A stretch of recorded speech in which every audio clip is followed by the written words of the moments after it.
मेरे पास x raise to the power a है, तो ये जो x होता है इसको हम बेस बोलते हैं, और ये जो a होता है इसको हम इसकी पावर या फिर एक्सपोनेंट बोलते हैं। ठीक है, अब इसके कुछ अपने लॉज हैं। जैसे अगर मैं इसके फर्स्ट लॉ की बात करती हूँ, तो अगर बेसिस सेम है और पावर्स डिफरेंट हैं, तो हमारा लॉ कहता है कि जो आपकी पावर्स होती हैं वो ऐड हो जाती हैं। जैसे 2 रेज टू द पावर 3 है और 2 रेज टू द पावर 5 है, तो ये आपका सॉल्व होके 2 रेज टू द पावर 8 हो जाएगा। सिमिलरली अगर मैं बात करती हूँ basis same, there is a sign of division, तो जो आपकी पावर होती है वो आपकी सब्ट्रैक्ट हो जाती है। यानी जैसे 2 रेज टू द पावर 8 है और मेरे पास 2 रेज टू द पावर 3 है, तो आपके पास जो आंसर है वो हो जाएगा 8 माइनस 3 विच इज़ 5।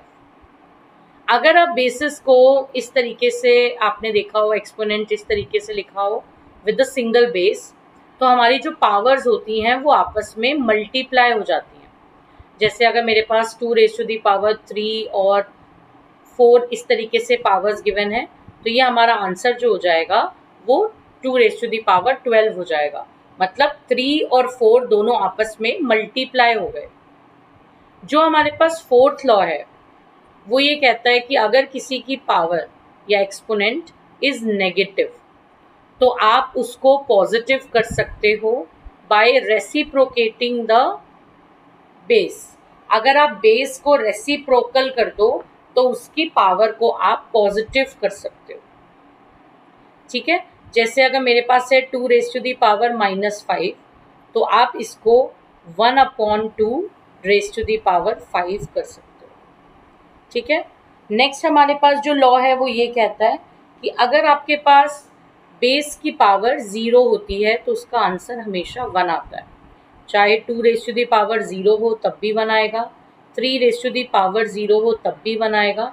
तो अगर किसी भी बेस की पावर 0 होती है तो उसका आंसर हमेशा 1 आता है।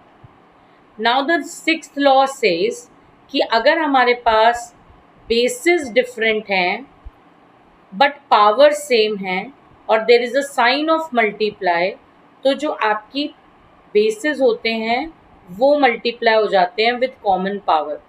मतलब 2 raise to the power 3 into 5 raise to the power 3 जो होगा वो 10 रेज टू द पावर 3 बन जाएगा। सिमिलरली ये सेम चीज़ आपके डिवाइड के लिए भी होगी।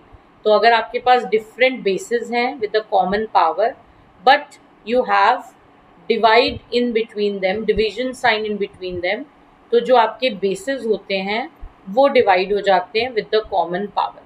सेम कंसेप्ट अगर मैं लूँ 2 raise to the power 3 divided by 5 raise to the power 3, so ये बेसिस को डिवाइड करके पावर को आप इस फॉर्म में लिख सकते हो। ठीक है, तो ये आपके जो हैं these are called the laws of exponent. और ये जो लॉज ऑफ एक्सपोनेंट है ये किसी भी वे में यूज़ हो सकते हैं। ये LHS पार्ट के तौर पे भी यूज़ हो सकते हैं और RHS पार्ट के तौर पे भी यूज़ हो सकते हैं। तो आप ये चीज़ को बहुत ध्यान से एक बार रिवाइज करेंगे, ऑल्दो ये हमने ग्रेड 8 में किया हुआ है।